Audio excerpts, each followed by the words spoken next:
The PlayStation 2 is the greatest console to ever exist. I will not accept an idea that states otherwise. Some of the most important and genre-defining games came out on this console. I could talk about its library for hours because, frankly, it's massive, but in this video series I want to hone in on a certain genre, and that is hack and slash action games. We could argue what the definition is, character action, hack and slash, whatever, not important. The thing that I really want to talk about is the games themselves, especially the ones that I feel like have gone under the radar and are underappreciated. With over 4,000 games coming out on the console, it was inevitable that some things would be forgotten or lost in the shuffle. So with this video series, I want to talk about the things that are relatively more obscure. Everyone has talked about DMC and God Hand and God of War to death. I want to talk about the stuff that nobody's really heard of or nobody really cares about. Try to get some interest in them and try to expand people's horizons. The list of games I plan to cover for this series has reached at least 100. If you want to see what I plan to cover and play them first before I make a video on them, click the link to the list on Backlogged in the description below.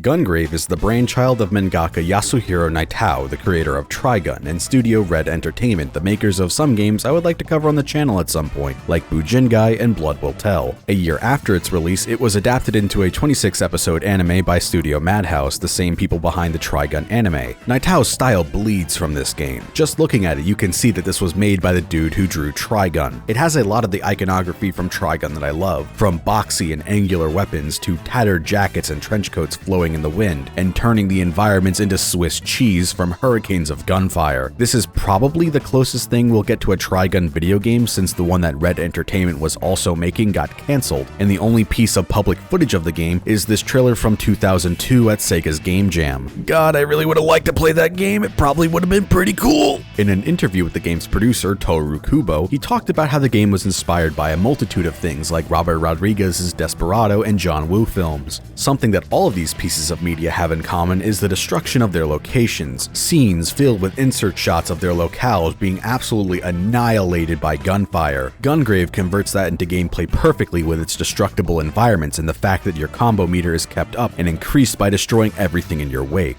I love this game's visuals. It's a perfect blend of a few different styles without any kind of aesthetic clashing. From its 3D cutscenes both in-engine and pre-rendered, to the load screens which are probably just concept art but it looks like manga panels, and the end of mission title cards when you receive your score, which some look like they are hand-drawn, but I could be wrong and they were just made in engine. The cutscenes have this stiffness to its animation that I don't know how to put into words, but I find it very appealing. They remind me of what Guilty Gear would eventually adopt for its story mode in Exart and Strive. Our basic premise before we get more in depth with the story later in the video is you play as Beyond the Grave, or Grave for short, and you are an undead man hell-bent on taking down the Syndicate and their new leader, Harry McDowell. Gungrave is one of those games where the story is window dressing to push gameplay forward, but for what is there, it's really enjoyable and serves to further build on the game's stellar vibes. Gungrave is also one of those read the manual type games, where if you want to know what anything is and or means, you have to read it. The one time I cheaped out and not going complete in box. Thankfully, you can find scans for the manual very easily. I'll link to one in the description below. And the game is simple enough and understandable enough that I was able to play through it with no problem without having read it. Gungrave is a corridor third-person shooter with hallways open and wide enough to create shooting galleries in all meaning of the word. In most third-person shooters of the era, you would be moving around while fighting or shooting from cover. Gungrave has more in common with one of those cowboy shootout games you'd see at carnivals. Enemies fly out of the woodwork and line up to try to stop you only for you to send them flying. You can move while shooting, but you can't sprint while doing it, and movement while shooting is pretty slow. Your name is Beyond the Grave, and your movement reflects that in a very literal sense. You shamble around like a walking corpse. Combine this with your shield that regens when not being hit, and just how many hits it can take before breaking, dealing damage to your real health bar, the game really incentivizes you to stand your ground and just start blasting.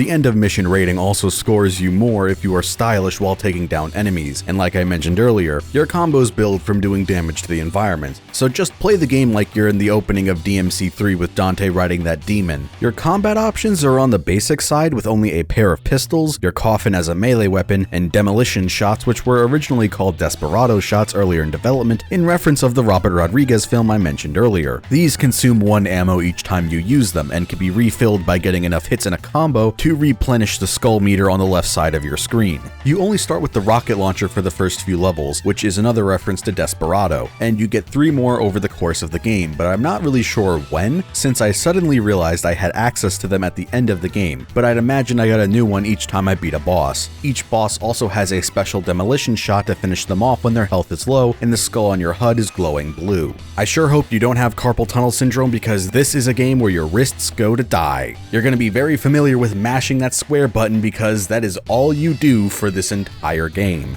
For movement options, your best bet is to mix between being stationary doing sick gun katas and also using the 4-way directional dodge. Sadly, the game doesn't really have any moments where you can dive backward down a flight of stairs while firing into a group of enemies, but that didn't stop me from trying to orchestrate a scenario of that anyways. The biggest thing to wrap your brain around with the controls is when moving Grave with the left stick, it is also used to move your camera around. At times, it can be pretty awkward to try to move the camera if dudes are flanking you, since you can only do a 180-degree turn by pressing L2. So there are a few blind spots where enemies can be caught in that would be more manageable if your camera had a slightly faster turn speed. For level design, the game rarely ever evolves past the big open corridors for shooting galleries I mentioned earlier, and when it does, it's often for the worst. The awkward camera controls do not make for good navigation of tight hallways, and where the camera is placed smack dab in the middle of the screen, and how at times it awkwardly orbits Grave since he and the camera have to move together, places like the sewer level feel far too claustrophobic to try to see and combat enemies. It's at its worst when you have to round doorways and enemies are on each side of it. Your movement is just too stiff to not get hit, which is probably why you are so tanky. I do want to bring up that the game is very short. It only took me about 2 hours to get through the whole thing, and a good 30 to 45 minutes was stuck on 2 of the final bosses. Its short length felt perfect and honestly played towards the game's favor. The length of each stage combined with how simple yet satisfying the combat is, accompanied by this banging soundtrack, always left me feeling full after completing a level. It's like eating a meal that you think going in will leave you hungry, but after finishing it, you realize how oddly filling it was and are left satisfied. That's how I felt when I kept going back for footage for certain stages. Every time I hit that score screen, I was just like, that was good. It feels very reminiscent of playing an old arcade game. And if it wasn't already obvious enough from the footage I've shown up until now of this game, it's pretty easy, but it does take a noticeable spike in difficulty for the second and third bosses from the end. Bear Walkins' second form seems to only be hit from this tiny spot where his real body actually is, and all of his attacks are massive, and you are kept at a range where your pistol can't really reach him without running the risk of getting hit by one of his attacks. This boss would be a lot easier if you were far more nimble instead of having the movement of a walking corpse, which, you know, is apt.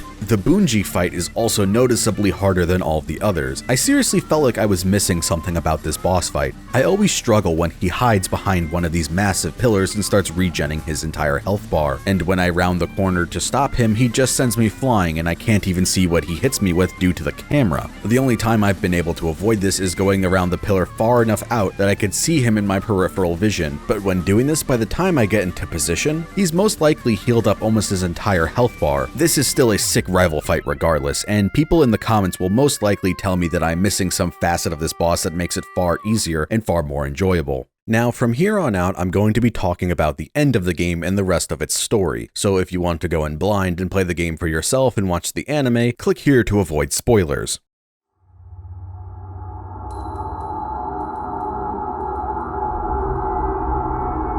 Before the start of the final level after beating Bujingai, we get a cutscene that explains everything that has happened leading up to this very moment. Grave's name was originally Brandon, and like mentioned earlier in the game, he used to be a part of the Syndicate before becoming the undead killing machine he is now. The world of Gungrave was cruel and unkind to our cast of characters, and the previous leader of the Syndicate, Big Daddy, wanted to create a world of peace for his daughter and everyone else, and tasked you with helping making that dream a reality. Then, in an elevator later, Harry pitches to you a plot to to help him kill the boss, and with the new thing he's got his hands on, you'll both be able to control the entire city. Since you are clearly not on board with Harry's plan, he betrays you by shooting you in the stomach and then in the head, sending you falling down to the streets. Up until the final level of the game, the locations have been fairly grounded. There are still your fantastical elements like Grave himself and the monstrous forms the leaders of the Syndicate take, but the final level is the biggest departure from the standard street locations you've had up until now. Grave rides up an elevator, assumingly the one Harry killed him in, to the tower you've been fighting your way through the entire Syndicate's army to reach, and at the top you are above the clouds. It's like reaching an unnaturally made heaven. The enemies you fight here look like failed experiments of angels being birthed out of these massive floating heart-like cocoons that pulsate like a heartbeat, and the music accompanying this level is perfectly unsettling.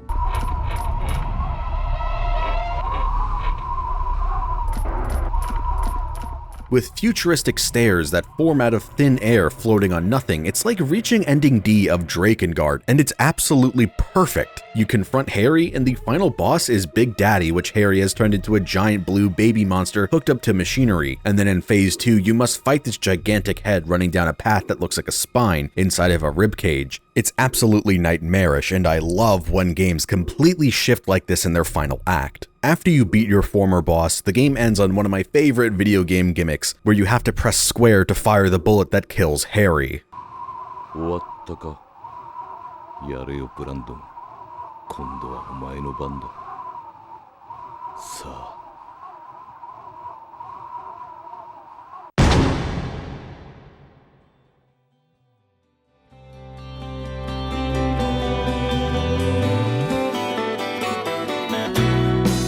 Gungrave is short, sweet, and the exact type of game when I think about AA middle-of-the-shelf games from the PlayStation 2 era that is sorely missing in today's market. The story of this game is that perfect middle ground where there's enough left up to your imagination to fill in the blanks, but there is also enough present to tell a simple yet effective story to push the gameplay forward, and can easily be expounded upon in future entries. Copies have gotten pretty pricey on eBay recently, going for around $40 or more, so you're probably better off emulating it since there isn't any way to get the game officially off the PSN store, and you'll get around some of the instances of slowdown when there are too many enemies on screen. After getting mixed reviews only sitting at 65 on Metacritic, a sequel would be released 2 years later under the name of Gungrave Overdose.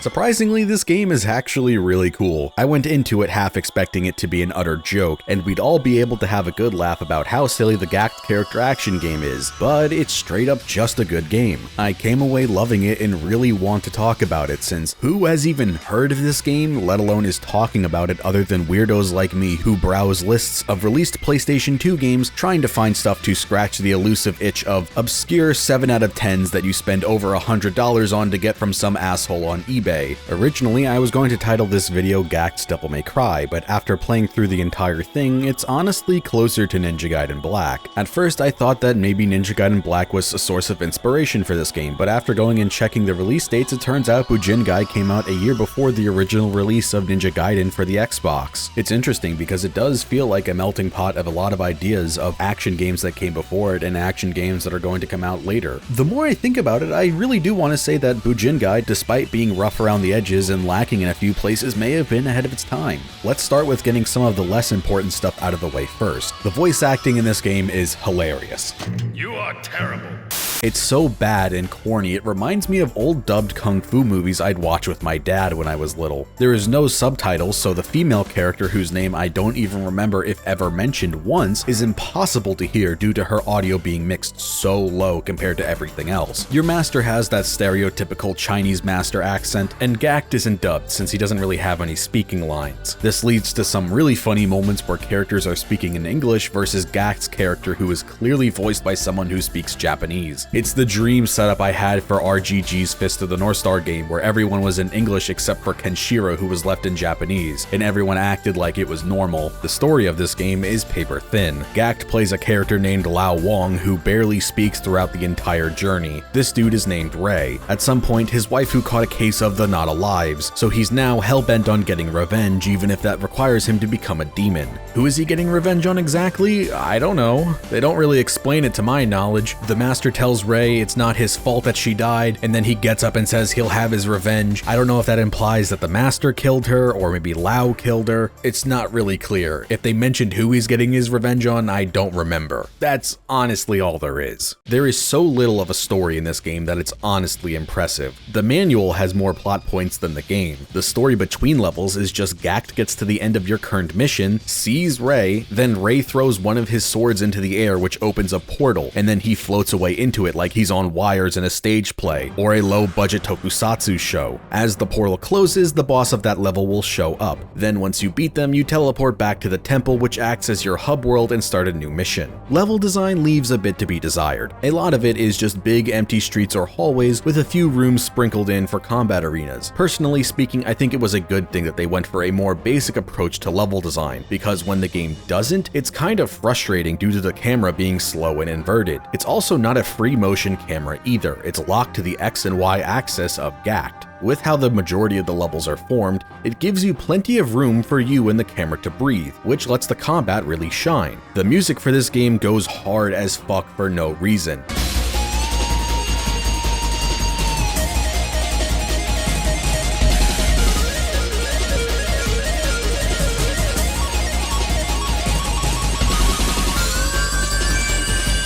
So many of the tracks just took me out of the moment during combat in a good way to go, holy shit, this soundtrack is so good. The art direction for this game is also really cool. Sure, its levels are its weakest point, but Lao looks like Gact's DeviantArt OC that's about to fight in a Macy's parking lot. The enemy designs are so sick. It's one of those aspects that really reminds me of Ninja Gaiden Black. They also have cool names like the Overlord of Sin. There was also some goofy names there for good measure, like Trogdar. The big draw of this game, besides Gact being the face of it, is the combat. There are a few quirks to this game that you have to play into if you want to have a fun time. Nothing too major, but there are some things that this game does not explain, or you might not pick up on, that would lead to less enjoyable and more repetitive gameplay. I think the biggest thing this game is missing is a downward thrust attack of some kind when you're in the air. There are a few instances where there are enemies falling down to a level below, or they're knocked down and there just isn't any way to actually damage them. Sometimes some of your sword slashes will hit them, but it's really inconsistent. It's ultimately not a deal breaker, but it does make Gact's moveset feel somewhat incomplete. Where the learning curve comes in is playing around some of this game's stiffness. Unfortunately, there are a few moves that can animation lock you unless you follow them up at a certain point, but if you don't take the time to experiment to find out when, you will just end up thinking you can't combo into other things with it. The biggest offender of this is the launcher into air combos. If you want to follow up from your launcher to do air combos, you must jump while the sword is still spinning over your head, or else you will stay animation locked and stuck to the ground. This is going to feel really awkward and seem like you are doing the attack early if you are used to the timing and muscle memory of other action games like Ninja Gaiden or Devil May Cry. I recommend testing this in the first combat room since you don't have to fight many enemies at a time, and this is an excellent spot to work on muscle memory until you can do it consistently. The really cool aspect of the combat is clashing. This meter in the top left corner is your defense lotus. While the crystals or petals are glowing white, that means you can block a hit from an enemy. This will allow you to either evade them by jumping over them, or do a counterattack which increases your damage, or if it's magic, you can hit it and deflect the attack back at them if your meter is full.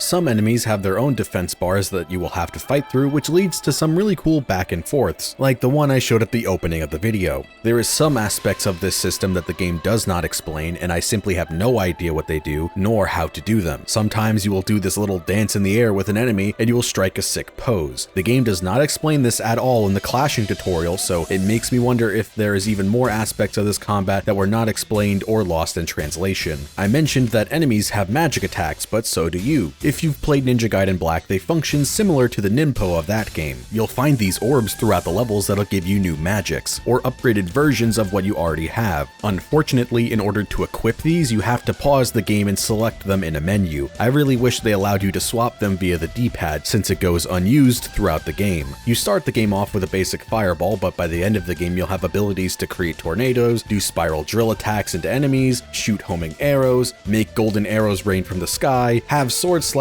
projectiles, and my personal favorite, making you deal more damage, which just makes you glow orange, and take less damage, which makes Gak turn into a Smurf. Wall running is always a welcome feature to me, but again, this is another thing that can be a little awkward to wrap your brain around at first. To wall run, you must hold down X while near a wall in mid-air, and Gak will magnetize in the direction he's facing and move forward as long as you're holding the stick forward. I really wish the wall running worked in this game like it does in Shinobi, where you just stay on the wall without having to hold a button down, which gives your right thumb free rein to move the camera, because as it is, it's really awkward and cumbersome and unergonomic to try and platform and move the camera, making getting collectibles and some of the magic scrolls that I mentioned earlier harder than they realistically need to be or should have been. When you don't have to move the camera while wall running, it's mostly great. There are still some awkward angles, but it's manageable. When the platforming and wall running are succinct and flowing naturally, the animations just make everything look really nice and graceful. Gak has this weird elegance like a ballerina in the air to him. I love it. But when you're not flawlessly platforming and you're having to deal with the shitty camera and leap of faith gameplay trying to figure out where your next platform is where the system really starts to fall apart. Coupled with the stiffness of platforming, like Gak can only dash in the direction the front of his body is facing, so even if you're pointing the stick in the direction you want to go in, and this would be a non-issue in any other game with air dashes and platforming, this is going to result in you misfiring and dying and going off a ledge a lot. And thanks to the lack of a free-range motion camera, places like the final level become an utter nightmare. There's one spot in particular in this level that is emblematic of all of this game's shortcomings. The best method I got from watching someone else's long play of this section because I was completely stuck is ignore moving the camera and simply bounce off the wall at a 180-degree angle, and then hit the recenter camera button to put it behind Gak. Trying to fumble with the slow inverted camera while doing this will only lead to wasting your time in multiple failed attempts sending you right off the edge. The final level in general is just really sadistic. First is a gauntlet of platforming, which is mostly easy with only a handful of spots that are really tough due to the controls. Then there's a couple of sections where you have to fight waves of enemies back to back, one of them ending with a double tiger fight, which you can actually fight one at a time if you're quick enough. Then you have to fight all of the overlords at the same time. This is where I kept thinking to myself, if someone told me that this was just a beta or unused area from Ninja Gaiden Black and Gak's character model was just what Ryu was going to look like originally, I'd believe him. I also hate the final boss of this level. Giant enemies in front of a ledge can eat shit. I hate this design trope. It's fucking terrible. But at least the final boss brings it back with being a sick duel with Rei. The humanoid bosses in this game are by far the best, so I'm happy that the game decided to end on such a high note, because often these types of games sadly don't. And of course, to bookend a game with a paper-thin plot, appropriately, it has the most abrupt cut to credits I've ever seen. It really feels like there's a scene missing between the fade to black and the credits. After we beat Rei, we get sucked into space, then we see Gak doing the dance he did at the start of the game, and flies into the planet for the credits to roll. Normally, in most told stories, you would see a resolution after he gets back to the planet, like you'd see the ghost of his master, or you'd see Gak with the girl whose name I can't remember. Hell, we don't even really get a resolution with beating Rei either. After you deal the final blow, he just floats off into space laughing. Then two moons crash into each other, which is the reason why Gak got sucked into space. Could you have not given us something? Anything at all? I'm super glad I came away really liking this game. It's definitely one that deserves to be in discussion for good PlayStation 2 action games. Maybe it's not as depthful as the top dogs of the time, but it's still a shit ton of fun. It allows you to play as Gact in an outfit that he wore for an interview that you can view in the series settings. How could you possibly not love this game? We will most likely never see this game re-released and or remastered due to the rights issues and the like. Copies are pretty cheap on eBay, going for around $20 to $30 at the time of writing this. Not sure if this emulates well, but it's always something worth investigating. Where there is light, shadows lurk and fear reigns. Yet by the blade of night, mankind was given hope.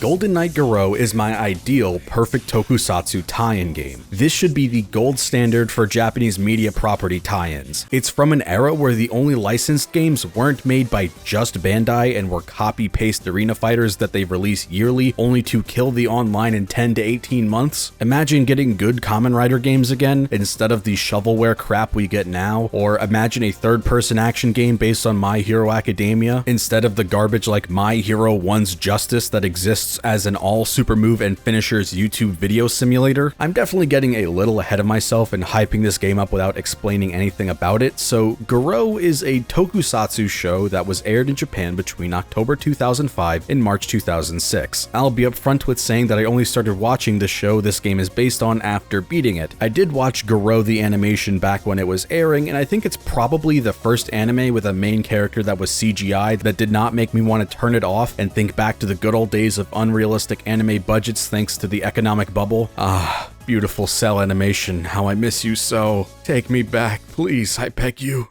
Anyways, the campaign has you playing as the main character Koga initially. After you accrue enough points from beating levels and spending them unlocking screenshots from the TV show in the gallery, you'll have access to playing the campaign as Rei. It is simply based on the amount of screenshots you have unlocked. So don't make the same mistake that I did where I started buying the expensive ones first thinking that they would get me Rei. If it wasn't already obvious enough from the title of this video and the footage I've shown you up until now, the game is only in Japanese. It's sadly one of the many very cool Japanese games that never saw localization in the West at all, but the game is almost completely playable by itself, even with just a basic understanding of Japanese, or honestly zero understanding of Japanese. If you really want to go the extra mile, you could realistically hold your phone up to the screen with Google Translate open and would be able to get by just on that alone. Navigating the menus isn't hard, but obviously you aren't going to be able to understand what your ring is saying to you. There is a guide on GameFAQs from like 2007 that I've referenced just to know the controls, and that was helpful enough. I'll be linking to it in the description below. I actually got more insight into the combat systems of this game from a description of someone's long play. I'll also be linking that in the description below so you could check it out for yourself. Similar to how Zone of the Enders set out to capture the feeling of old mecha anime, this game perfectly captures the fantasy of being a tokusatsu hero. The combat feels great with a ton of feedback from styling on enemies. It rarely feels stiff, which is a massive issue with a lot of games from this time. Your jump looks and feels like you are a tokusatsu actor flying through the air on wires. Your air dash is super responsive and allows you to follow up on launchers very easily. This would be a perfect system to implement in the Sword of Etheria, which is in desperate need of something to be able to follow up on stuff like this. Air combat does feel initially awkward, and your jump is going to feel floaty at first because, well,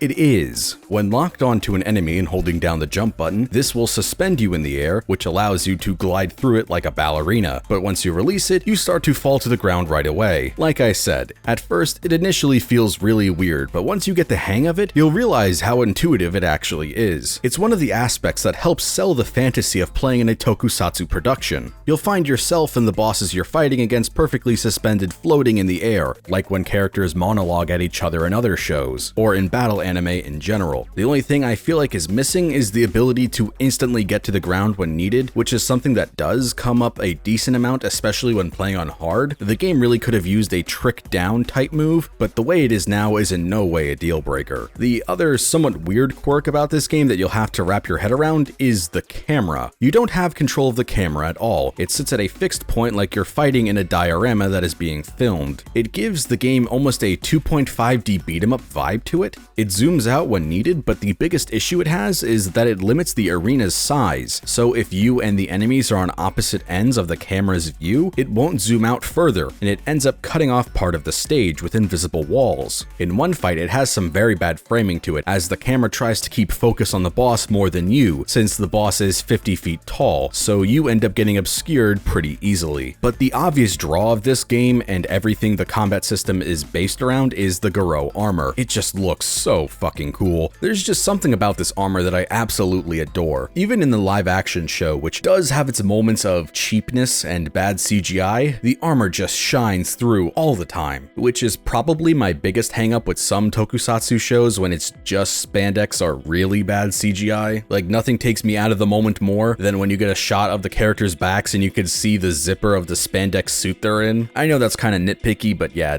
just really bothers me. When you start the levels in your human form, you have your basic combos and movement available to you, but the biggest thing is the bar in the top right corner that builds as you style on your enemies. At any point in a combo, you can hit triangle to cash in this bar to add to the timer in the bottom left corner right next to your health bar. When the timer reaches 99, you'll have the ability to don the armor, and this is where your combat gets some more additions to it. The two biggest being the Motto flame projectiles on triangle and the ability to counter bosses with this QTE by pressing square at the right time. Similar to how Doom Eternal leaves zombies in the arena so you can chainsaw them for ammo, this game has two wiry horrors accompanying the bosses so you can stack time on them so you can transform again. I'm not entirely sure if this form makes you deal more damage, but the feedback is definitely kicked up to 11. When the combat is firing on all cylinders, it's an absolute amazing spectacle to see you and bosses fly through the air as you wall splat each other against the invisible walls. There are still some issues I have with the combat, but I am very willing to say that this could entirely be the result of the language barrier. Sometimes moves just come out and I have no clue what the reason is, and when playing on hard, which is something we'll cover in a bit, it's going to result in you dying due to this misstep.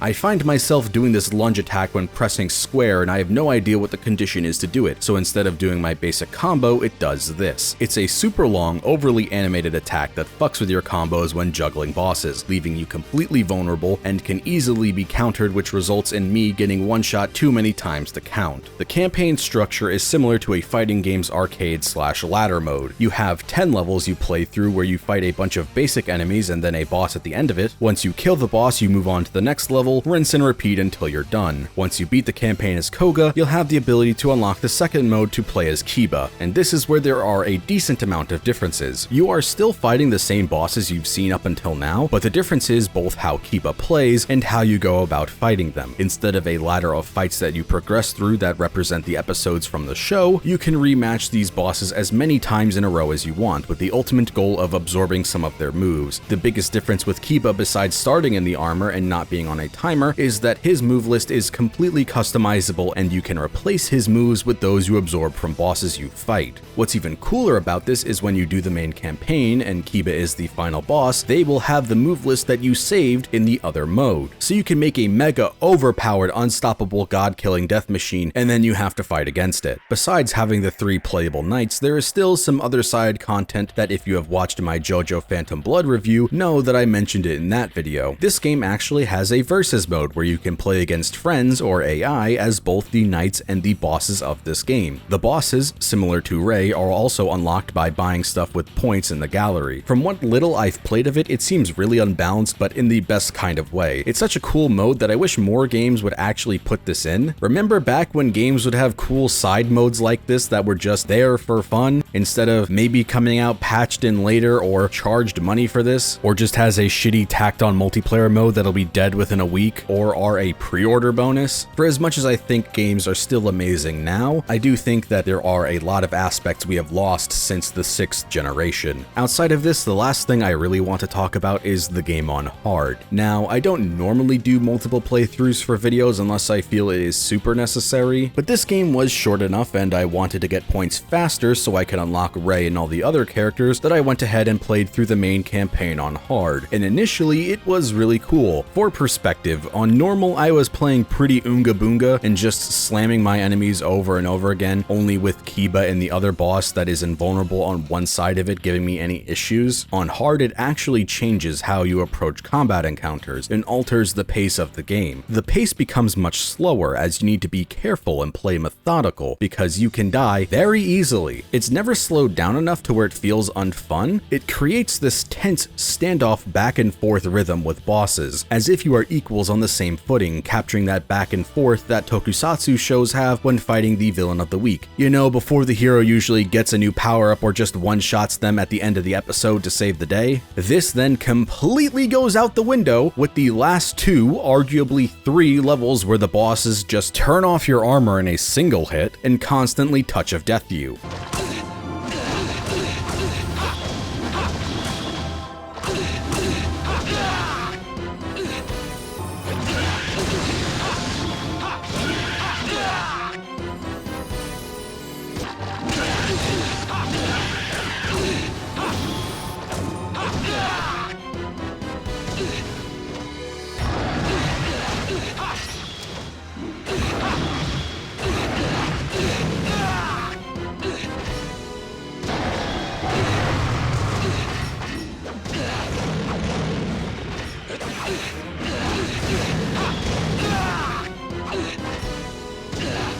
Yeah, this feels incredibly unfair. And when the game already has a pre-existing issue of bosses and even enemies for that matter taking up to a minute to show up because they are clearly loading in on the back end, that precious time you have with the armor is being unfairly depleted since you have nothing to do. Hard mode made me realize just how important your armor form is and how without it you are fighting a very uphill battle. On hard you start with 0 motto flames compared to normal where you start with 3. You can only get them by successfully countering bosses with the QTE, whose window is so comically small and is super hard to tell when it's going to show up for most attacks, as it seems to be inconsistent when the same attack would have the QTE or not. This again could be due to the language barrier causing me not to be able to find out what is the criteria for this QTE to show up, but having it locked to the armor sucks regardless. Since your health bar doesn't take any damage when you have the armor on, you are in dire need of it, so you don't repeatedly die as soon as some of the bosses tag you with a single attack. Some of these fights start you versus the boss with either very little time or no armor period. How much time you had going into these levels was very inconsistent in my playthroughs. I have no idea if it's simply based on how much you had in the previous level at the very end, or if levels have a default to give you if you don't have any, but either way, in these fights where you have very little time or no armor at all, you have to scramble and try to ignore the boss and fill your gauge off of the 2 minions, or risk versing the boss trying to get time that way and not die to a single fuck up because they are very unforgiving.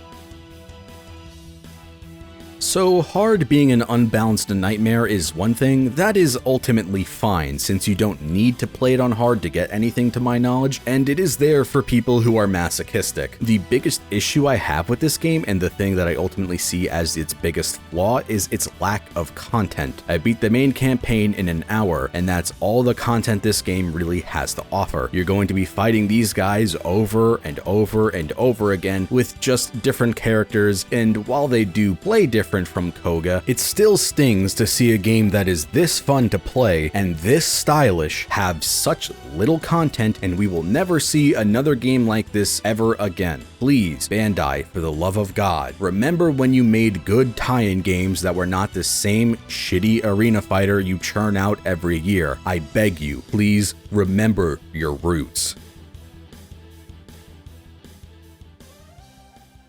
Out of all of the PlayStation 2 action games I've played for this channel up until now for videos both made and not yet, Ghost Rider is the purest form of the Devil May Cry clone that I've come across. But being a clone and inspired by something doesn't default to being bad in my book. If anything, this is probably the best Western action game I've played in maybe ever? I know that's not really that high of a bar, but bear with me, it's slim pickings. At this point, there is a formula, or at least a pattern of trappings that bad action games suffer from, especially those trying to ape DMC. You could honestly apply a bunch of what I'm about to say to even good action games that just happen to have some pretty glaring flaws. The biggest issue is bad feedback. Combat feedback will make or break your game, and the bad ones are usually on one of two ends of the spectrum: incredibly limp or incredibly stiff. The second thing is movement, both with your camera and the player character. Similar to feedback, your character is either going to feel light as a feather, like gravity doesn't affect them at all and there's no friction on the ground, or they feel like they're moving through tar. A lot of bad action games simply do not have camera settings. At one point last year, while recording gameplay for a bunch of the videos I haven't made yet for this series, I lost the ability to play what you would consider now the modern camera orientation standard. All of those PS2 games I was playing only had inverted as an option. It was the default and the standard, so I just ended up having to get used to it, and once I went back to play new games like Lost Judgment, it felt completely foreign to move my stick right and the camera to move right. It felt like my hands were on backwards. Getting camera sensitivity options also came pretty late for a lot of series, like DMC4 doesn't have those settings, and it's the biggest factor that makes it hard for me to go back to DMC4 after playing so much of DMC5. The camera feels like you're churning through molasses. A lack of depth is up next, be it very few combos or having things that can't flow together when in better games they would. The most common one being launchers into air combos. While I don't think it is 100% necessary, I definitely do find myself leaning towards games that do also have air combos. It is by far the most infuriating when a game has both combos on the ground and combos in the air, but they basically feel like two isolated things that don't interact at all. I find that unless it is purposefully meant to be restrictive, the best stuff often has free-flowing combos that can tie the ground and air together. The final one is usually progression. Most of these games have horrible leveling systems that take forever to get abilities and start you off with practically nothing. So the game ends up leaving a terrible first impression when it wouldn't otherwise if you were just given some of the unlocks at the start. Hell, I would say that even DMC1's leveling system wasn't that good either. A bunch of the moves cost way too much in my opinion, but at least the game feels fun to play from the get-go. This is an issue that developers still haven't figured out how to avoid, as recent releases like Samurai Jack have abysmal progression. What the fuck is this? So now that I have covered the basics of what I'd consider a lot of bad action games suffering from that ends up holding them back from reaching their true potential, I want to praise Ghost Rider for having none of these issues. Right from the get-go, the game feels really fun to play. You have a decent amount of combos as soon as you are given control, there is good feedback for all of your moves, and stuff combos into each other in a way that you can just freeform and do your own thing and stuff is gonna work out. Some of the timings are a little tight and you're going to have to learn and get used to them, like catching enemies that have been thrown up into the air via a launcher, which you are trying to catch with the prop shred-like move. Its leveling system is not intrusive and or annoying. Like with DMC, the orbs you get from killing demons allow you to level up in the pause menu, giving you new moves. You get such a good amount of orbs that it doesn't take forever to get everything. By the end, I was sitting on so many points left over that I had nothing to do with them, unlike in DMC 1 and 3. I love these games, but having to buy air hike on multiple weapons in DMC 3 can suck my balls, and some of the pricings in DMC 1 are too high for my liking. I know the idea is for multiple playthroughs, but when I just want to sit down and do everything in one sitting, it becomes really annoying. The one thing I don't like about Ghost Rider's progression is how some of your moves get replaced. Could they have not just made them directional inputs plus a button, or make them pause combos? Even if the new thing you get is better, it still feels bad to see moves get replaced when you really liked the original ones. Speaking of progression, I have no idea how this game shipped with such a horrible save bug that I could constantly corrupt my save file while playing this game for this video. How saving in a game normally works is when you go to the menu, the game suspends itself while it saves. Ghost Rider does not do that. While the standard save game prompt shows up telling you not to remove the memory card or turn off the console while saving, you still have complete control of the game. So if you say, accidentally hit the left stick while trying to set your controller down, since saving on a PS2 can take a minute, the cursor is going to select the next save file slot and then corrupt every single save you have up until now. How this made it into the final release and somehow got past the SEC compliance test is beyond me. So if you are someone who plans to play this game after seeing my video, please be wary to not touch your controller in any capacity when you are saving. If you do end up somehow corrupting your save file, you're going to have to save in a different slot than the one you originally had because it will corrupt every time. It's going to give you an error no matter what. So say you have your save in the first slot, you corrupt it, go to the second or the third. This is at least what I experienced and how I got around it. So what's the story of this game? Well,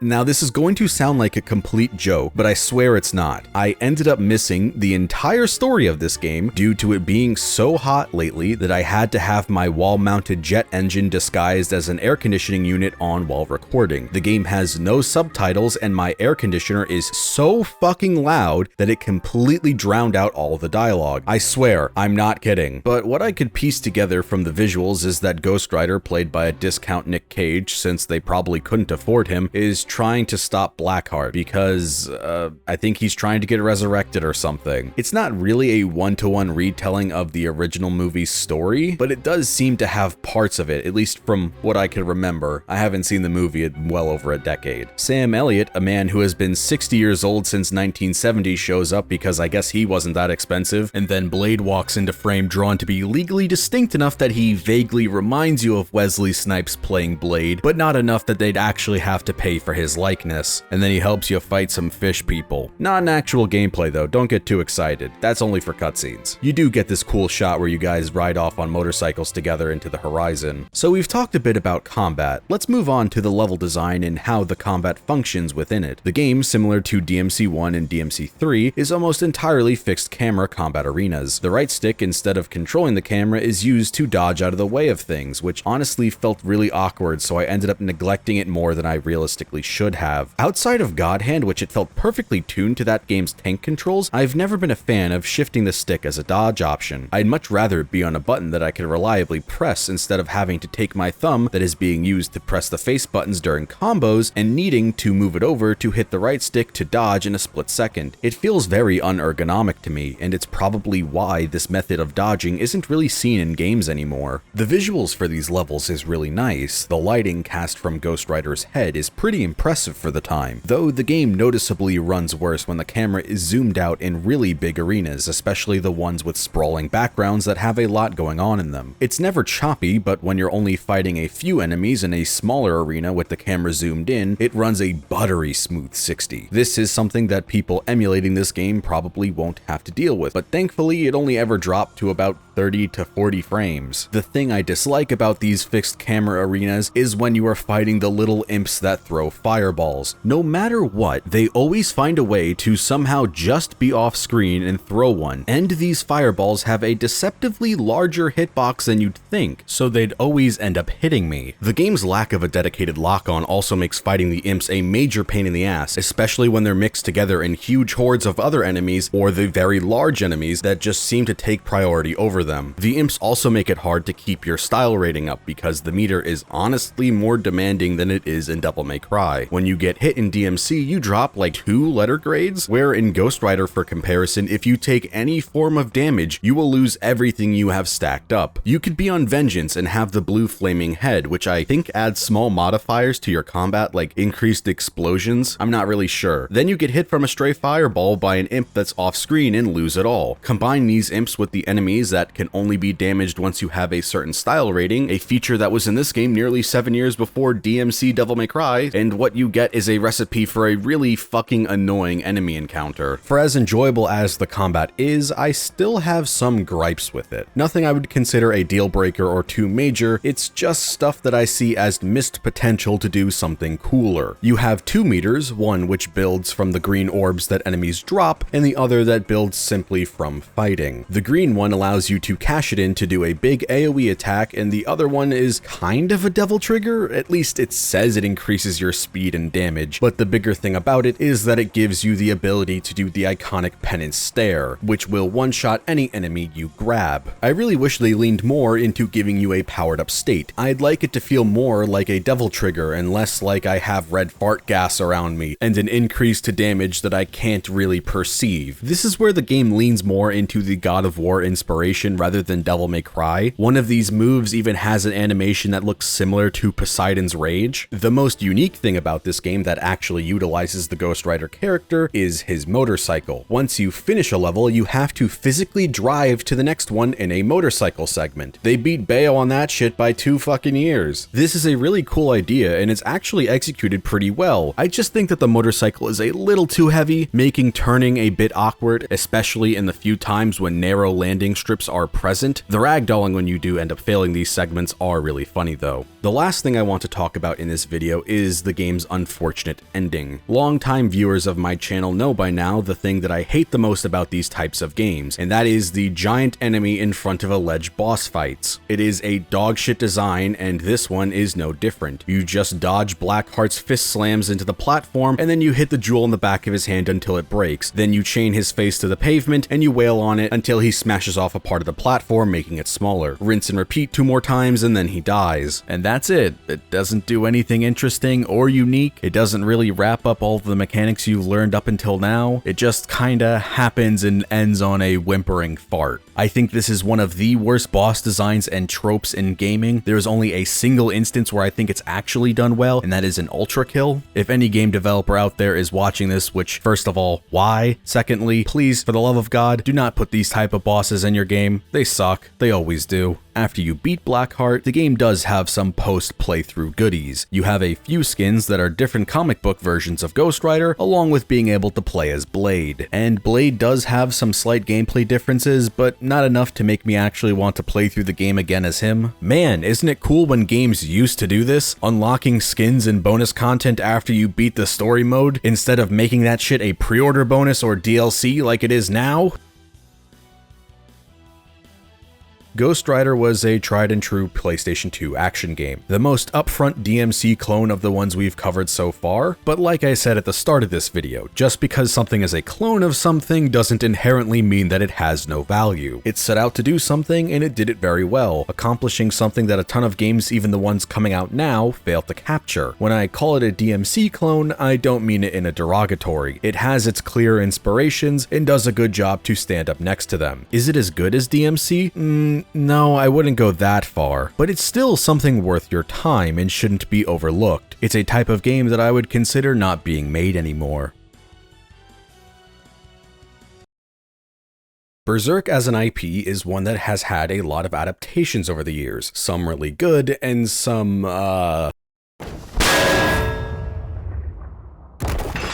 yeah. But with this video, I want to talk about what I would consider to be the most unique and underrated of them all, and how this underrated status isn't really its fault, and how now, in the modern age of the internet, that can change. In 2004, Yuke's made a sequel to their Dreamcast Berserk game for the PlayStation 2. This would be right before they were sold into the WWE sweatshop to tickle Vince McMahon's taint until the end of time, never to make a good game again. In 2015, a group of translators released a fan patch so everyone can play the game in English. The translation is a little rough, as most of the names are the ones you would see in bad scans from back in the day, so Guts is Gatsu, for example. You're just gonna have to deal with it. Then by the end, it felt almost like the translators were running out of steam and just kicked it out the door just to have it done, because in the last few levels, there is a noticeable uptick of spelling and grammatical errors. But I am grateful for their hard work regardless. This is in no way unplayable, and it's better than nothing. Now, some of you might be taking issue with the somewhat inflammatory title of this video, saying that this game is the best Berserk adaptation we never got. I genuinely do think this, but that's because I have a very specific view of Berserk and its adaptations, so let me explain my stance to clear up what I fear might be a possible misunderstanding. I think that the manga, written and illustrated by Kentaro Miura, is the definitive way to experience the story of Berserk. Realistically speaking, I do not think we live in a world where an adaptation adaptation will ever change this fact. Nothing can and ever will replace reading the manga. Because of this notion, in my eyes, adaptations are supplementary. Bonus content. The 1997 anime is great, and the movies are alright, but ultimately they are a gateway to getting people into Berserk who cannot be sold on reading it first. I don't think you'll be able to get everything Berserk has to offer from just watching them alone. That is why I value an adaptation that does something which allows you to interact with the story of Berserk in a way that a movie and a TV show can't do so highly. The story of this game picks up right where the Conviction arc ends off. Guts and Casca are traveling back to Godo's to return her to the sanctuary for safekeeping, so Guts can continue his quest for revenge. In this first level, we'll see pretty much all of what this game has to offer mechanically, and everything about it is arguably perfect. It got the most important thing right, and that is perfectly selling the idea and fantasy of controlling Guts. The sword has just the right amount of weight to it. The swings are erratic and awkward enough to convey how it would actually feel to wield the Dragon Slayer. All basic enemies die in a single hit, and dismemberment captures the brutality of Berserk's fight scenes, instead of locking it behind a meter that gives it to you for only a short period of time. They managed to fit a bunch of little references from striking or iconic panels into your move list. Remember when Guts used his sword to do a front flip to slice a bunch of bug monsters in half in the forest leading to the Mist Valley? That's a move you can learn.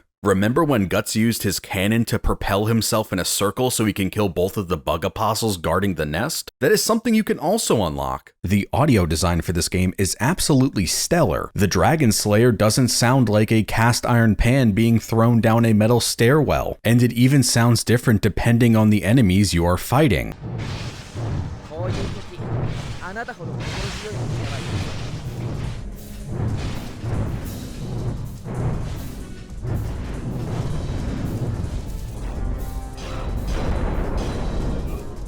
Blood is sent flying from the massive swinging arcs of the Dragon Slayer, dousing you in the levels, further elevating and replicating the carnage of the source material. The tools you see Guts equipped with that he occasionally uses help you with fighting by functioning as abilities on a timer. Sadly, the crossbow repeater and the kunai are kind of useless. At least the crossbow one-shots basic enemies and has multiple spray patterns. The kunai has zero redeeming qualities to my understanding. You are actively wasting your time trying to engage with it to any degree in both gameplay and the progression system. The remaining two feel far superior because they deal with the massive crowds of enemies via the explosive bombs and the cannon. The cannon is just perfect. It has the exact amount of ear-deafening bass to it and makes the screen shake in just the right way that using it never gets old.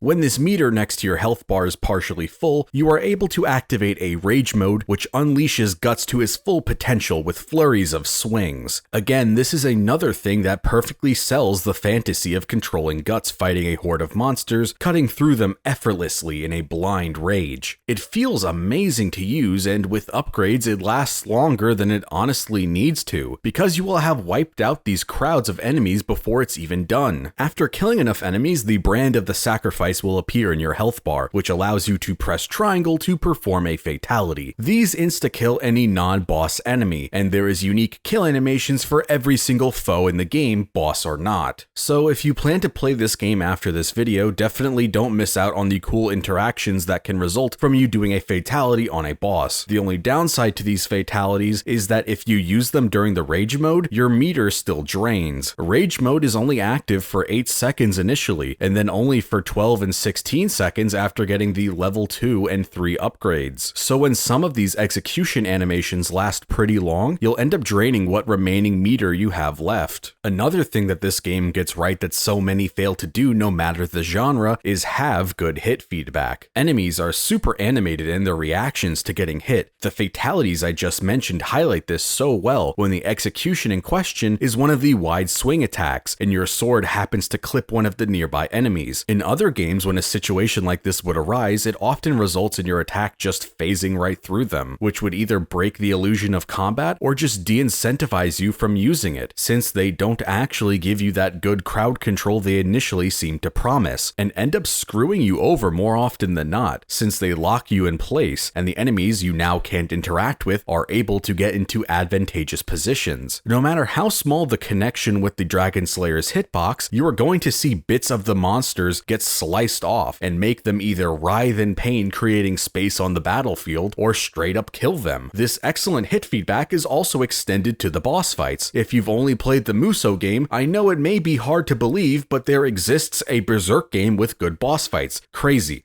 I know. They actually react to your attacks going through phases based on your actions. Like, you can slice Zod's arm off and then he'll use it as a weapon before reattaching it. The parry present in this game enables you to have a fun back and forth with the bosses, allowing you to stay on the aggression if you're good enough to execute, simulating that reckless abandon that Guts fights with. Most importantly, they don't feel like you're rubbing a toothpick against their leg as you watch their health bar slowly drain in the most flaccid fight possible. All of the bosses do an excellent job of adapting their fights from the source material to gameplay accurately, while also still being fun to fight. Cutscenes have this same level of attention to detail and care put into them too. Instead of just being bland shot, reverse shot, they recreate the manga's framing and scene compositions, doing creative things to adapt Miura's striking black and white shading to colored 3D models. It's beating a long dead horse at this point, but that doesn't make the fact any less true that the cutscenes in this game are animated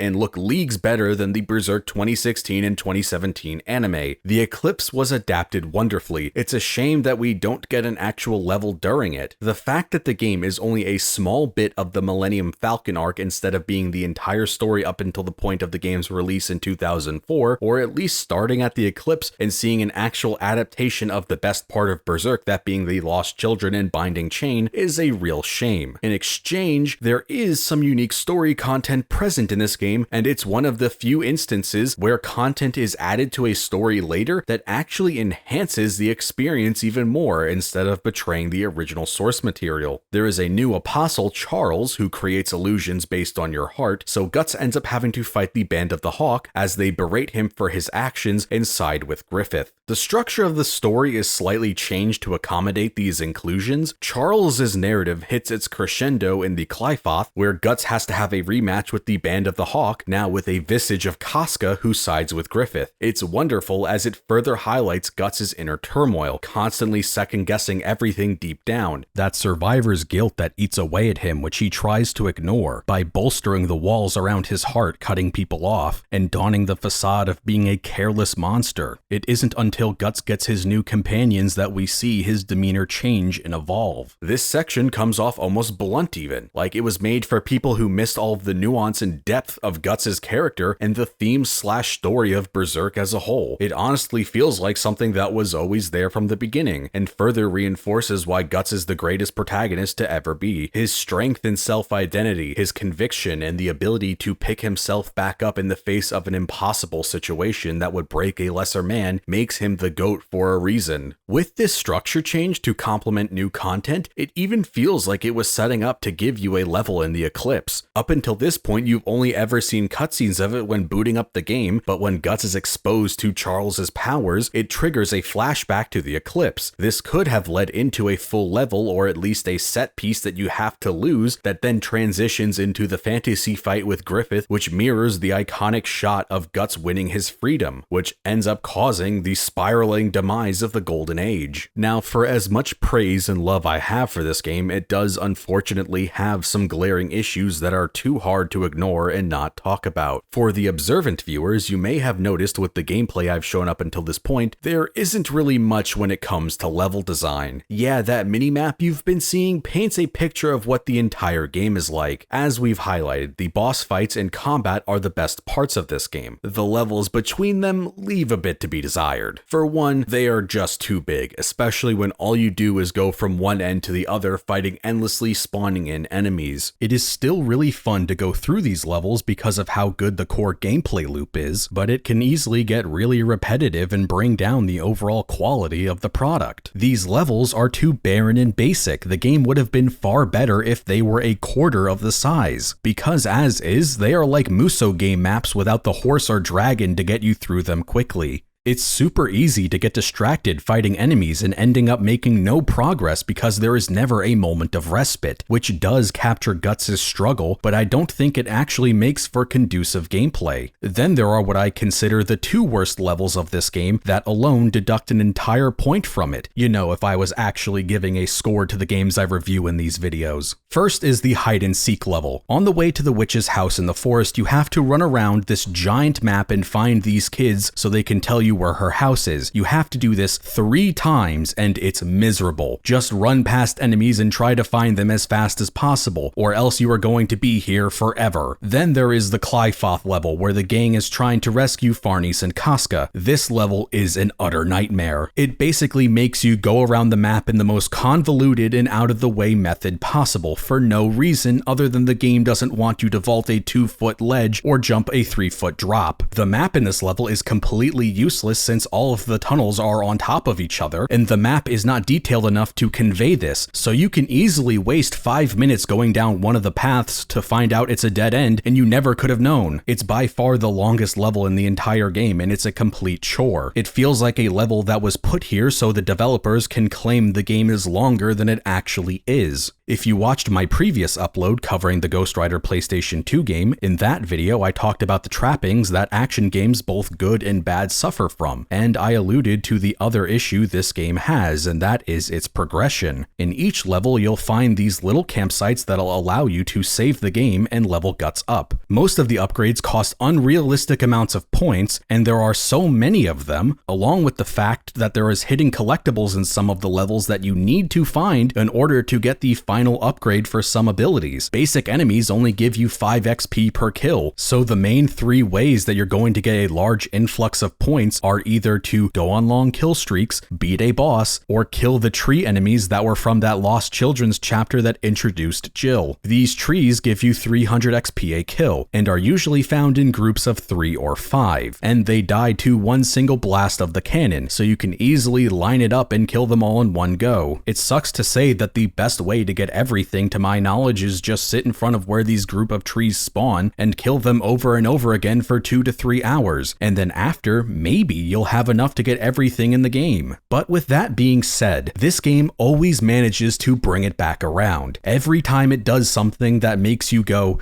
this game actually kinda sucks, it then does something absolutely amazing and you can't help but fall in love with it all over again. God bless the PlayStation 2. It is truly a magical little console with flawed little gems like this sprinkled out all over its library. That terrible Clyfoth level is palette cleansed with the highlight of this game, which is finally getting the Berserker armor. It plays exactly as you think it would. Words cannot describe how fun this section is. Again, to repeat what I said about the basic combat of the game, the Berserker armor is animated beautifully, perfectly capturing the movement and wildness implied by Miura's art, recreating iconic panels with the parry and fatalities. This alone makes the entire experience worth it. After you beat the campaign, you are given access to 2 mini-games. The first one is just a boss rush, which allows you to rematch any boss from the entire game without having to replay their levels. I think this should be a game mode standard for every game with boss battles, but unfortunately the only ones off of the top of my head that have that are this and Metal Gear Rising. There's definitely others, but none of them are coming to mind. The second minigame is a set of challenges with conditions to them, which if you manage to fulfill, they'll give you a new weapon that you can take into previously played levels. Overall, it's fun side content, nothing particularly groundbreaking or game selling, but I'm glad they're there regardless. The biggest shame about this game is that it never got localized. I assume it was a case of unfortunate timing, as Eidos, who published the Dreamcast game, was currently struggling and bleeding money, only to be acquired by SCI Games the following year, which would follow suit only to struggle and be acquired by Square Enix in 2009. Maybe if Eidos was not stumbling, they could have localized it, or someone else could have tried and taken up the reins. There really is not much information about this game online, at least in English. I couldn't find any reasoning or quote quote from either a journalist or any publisher as to why it was not localized, or if there was even any interest about it. For example, Fatal Frame 4 had a ton of articles wondering if it was going to be localized before Nintendo declared that it wouldn't be, but I do not see anything like that for this. It seems like there was just no interest. I couldn't even find any sales numbers for the game either, so I don't even know if it sold well to begin with. This means there is a possibility that it flopped in Japan and Sammy did not see it as worth to even try and get it localized, or Western publishers didn't want to take the risk. Again, there is little to no information online about this game in English, so this is all completely unfounded speculation until someone in the industry says something about it, which I doubt anyone ever will. The other tragic thing about this game is that we never got a sequel like it, either fully adapting the story of Berserk or covering more of the Millennium Falcon War as it got further into the arc. Instead, what we would get in the future is a subpar Musou game with a Berserk coat of paint to it that feels like it had the barest amount of effort put into it, especially compared to some of the other licensed IP Musou games at the time, or the ones that would come out a little later. If it wasn't already obvious enough based on what I've said throughout this video, I am not a fan of the Musou game. I think it honestly sucks, and I would trade it out for a game that played more like this that fixed its shortcomings in a heartbeat. But you know, for as good and faithful as this game is, it doesn't feature schnoz, so you know, 0 out of 10. The PlayStation 2 era. Video games had finally existed long enough that games that got their starts in the arcade and NES were starting to get reboots. Ninja Gaiden Black was a reboot of a tough-as-nails arcade and NES platformer, and the game we are going to be covering in this video, Shinobi, is of the same ilk.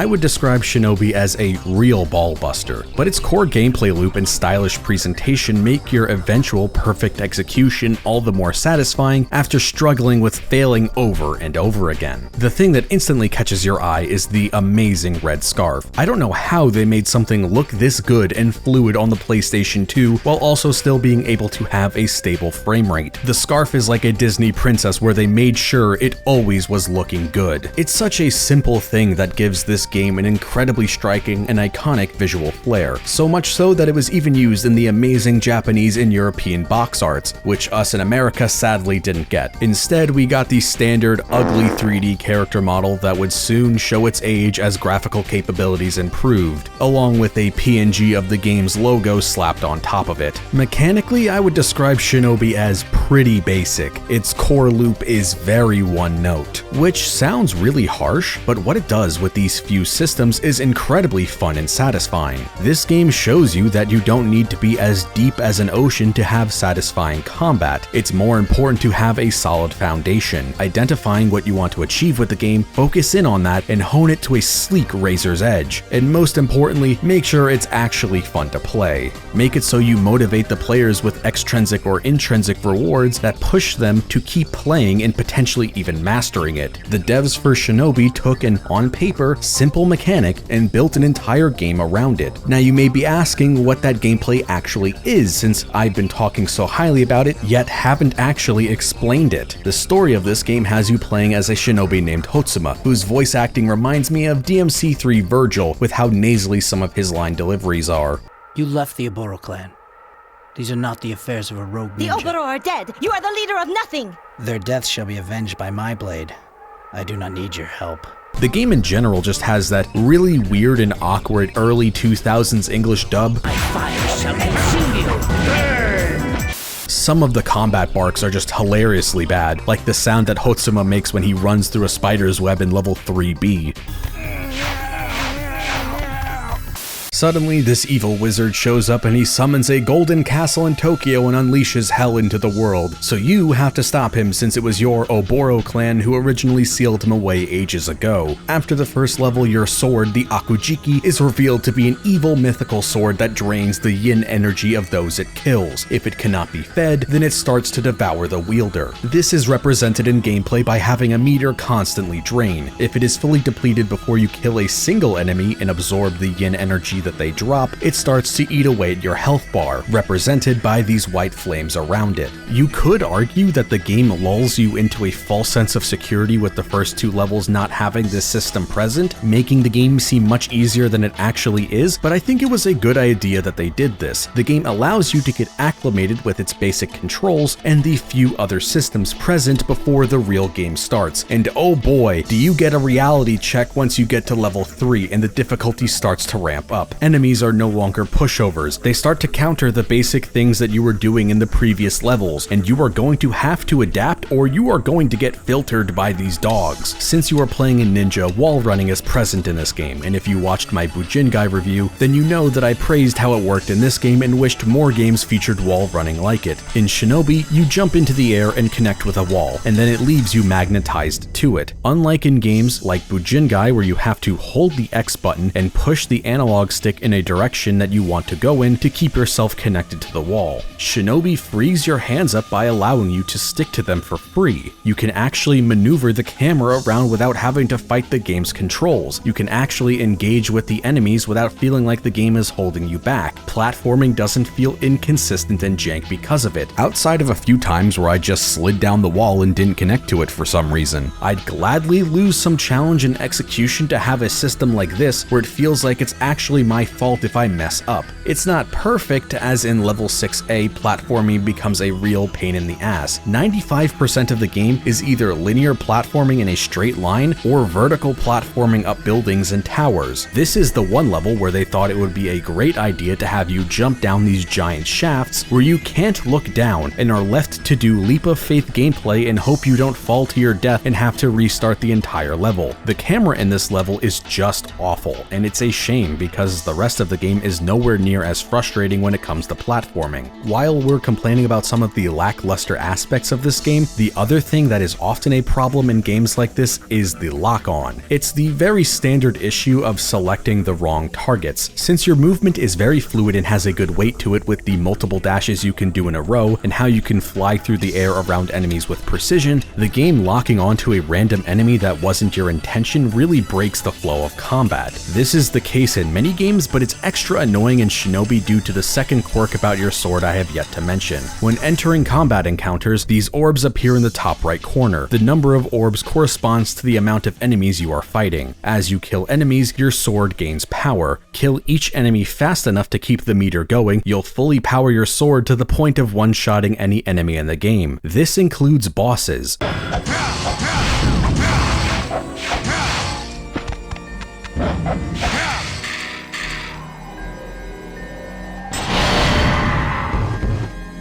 This is the system that the entire game was built around. Power up your sword, kill every enemy in your path, do it fast enough, and you'll get these stylish finisher cinematics that are satisfying to see every time you pull it off.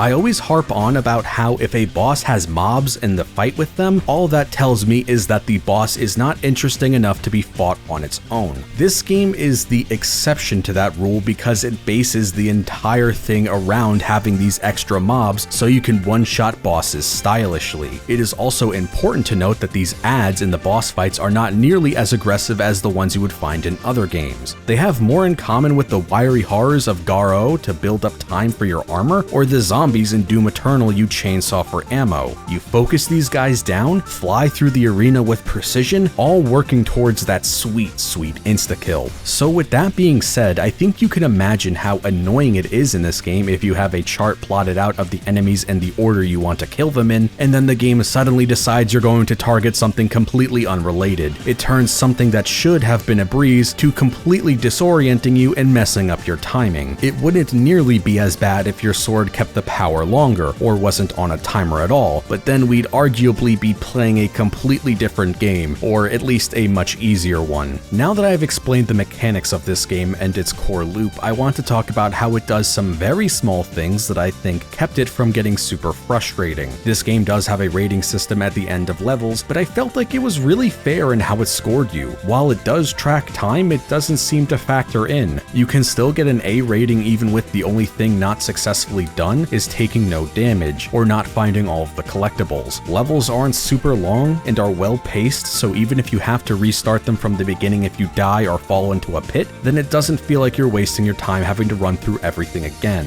The biggest thing for me is that if you hit restart in a boss fight, it starts you at the fight itself instead of at the beginning of the level. It also doesn't penalize you if you restart, even with bosses. So if you are going for a no damage run and manage to get through the level just fine without getting hit, only to be then tagged by the boss, if you hit restart, you can fight the boss just fine, and you aren't penalized for it. This all goes back to that extrinsic-intrinsic motivation I mentioned earlier. Personally speaking, I respond much more to intrinsic motivation. If I'm going to learn how to execute perfectly, and it's going to have a learning curve to it, then the end result better be stylish as hell and feel good to pull off. I also expect the game to work flawlessly if it expects me to execute flawlessly. A lot of games, even this one in a few instances, don't do this, which makes that difficulty feel bad, like the game isn't upholding its end of the bargain. So I think having these little quality of life features goes a long way in helping me keep wanting to be able to pull off one-shotting bosses. Otherwise, I would have just gotten tired of it, saw trying to do this as a waste of time because the game was jank or annoying, and then beat the game whatever way I could. Ratings and style be damned. I think it's something important that often is rare to find in games that keeps me wanting to play within its logic and rules when I could do something often game-breaking otherwise. There's not really much else to say about this game. Similar to how I've described games like Crash 4 and Gungrave in the past, it has its basic premise, solid core mechanics, and a bunch of levels to play with them in. Also with how I described Gungrave, Shinobi feels like an arcade game you've never heard of ported to consoles, and that makes sense given the game's lineage. It's unfortunate that this has the worst final boss of all of the PlayStation 2 action games we've covered so far. Remember that evil wizard I mentioned earlier? Well, he casts some magic to turn himself into a Tumblr sexy man and you have to beat him to save the day. Fighting this boss took me longer than my entire playthrough of the rest of the game combined. Yeah, diagnosis, skill issue, I get it, but my god did this make me want to drop the game and really soured my whole experience with it. First off, each time you attempt to fight him, it opens with this weird non-starter. I don't know if you want to classify this as a phase 1 or an interlude to the real fight. It kills all hype and momentum you could have with the boss fight, ignoring the fact that the rest of it is just as bad, if not worse. He doesn't have a health bar, he just laughs at you, teleports around, shoots some magic at you. When you swing your sword at him, it goes right through him. There isn't even any music when this happens, just this awkward silence. I call forth the fires of hell!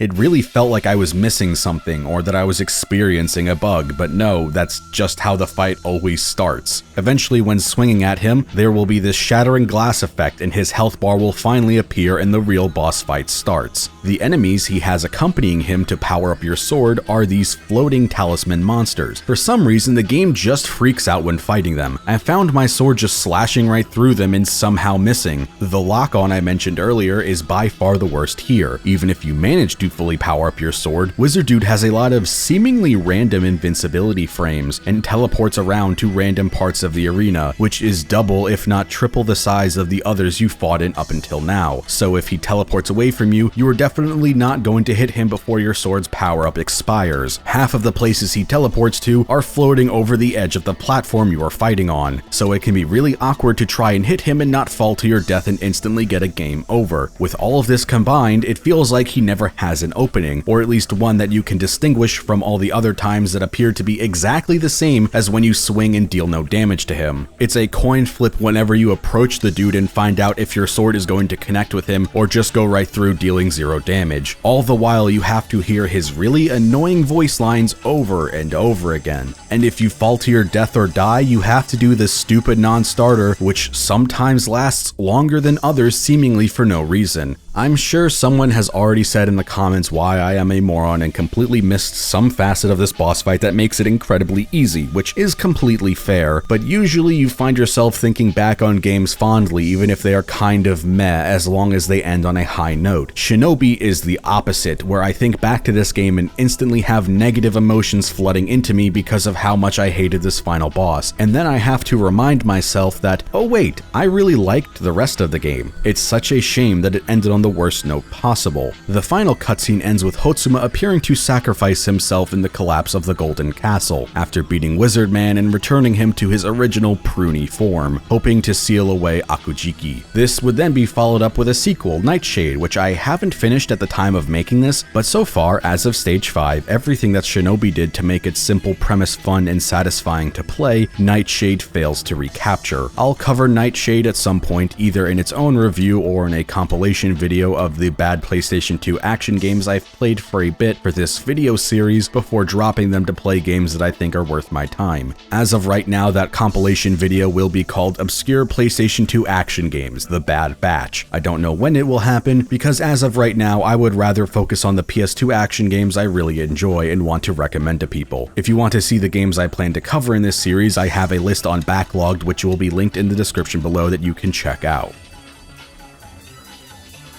If you've made it this far into the video, I just want to say thanks for watching as always. If you really liked the video, please leave a like and a comment. And if you really want to help support the channel, maybe consider becoming a patron on Patreon. All patrons get access to videos a day early, along with a $7 tier that gives you access to rough cuts of upcoming videos. I'm now going to shout out all of my $5 and up patrons who really help support the channel. Akita Fishkiyama, Bully, Densha, Francis, Jeff Lad, Kohai Carmen, Cosmonaut Cola, Medi Not the Bad Guy, NM, Alex, Quanner, Hardleg Joe, Nathan Redding, Nemphy, Quartz, Revin, Rovit, Ruben Rodriguez, Samuel Egan, Sayan Heg, Sir Newt Newt, Walkman, Ben Johnson, Brian Marcello, Bergnut, Chichometrius, David Roberts, Dusty the Zombie, Ek Frazo, Elliot Morton, Filthy Fingers 69, Fishkami, Justin Collini, Tax Mark Chick, Kevin Velasquez, Lotto, Lucy the Fox, Megan, Nicholas Pedinato, Onion Girl, Slemph Tingle, Solid Link, Starcasters, Some Panda, the FOE3,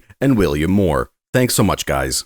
If you're a card game player of any kind, I have a TCG Player affiliate link in the description below. Any purchases you make will give me a small kickback. I also have a NordVPN affiliate link in the description below with a discount code on a 2-year plan. As for what's coming out next, honestly, at the time of recording this, I have no clue. Maybe I'll stick to doing more PlayStation 2 action games, maybe I'll do some of the multi-reviews I've been considering recently, or maybe I'll do something else completely unrelated. A bunch of my most anticipated games of this year are coming out very soon, so expect videos on those games soon. Whatever ends up coming out next, I hope you enjoy, and as always, thanks for watching and see you next time.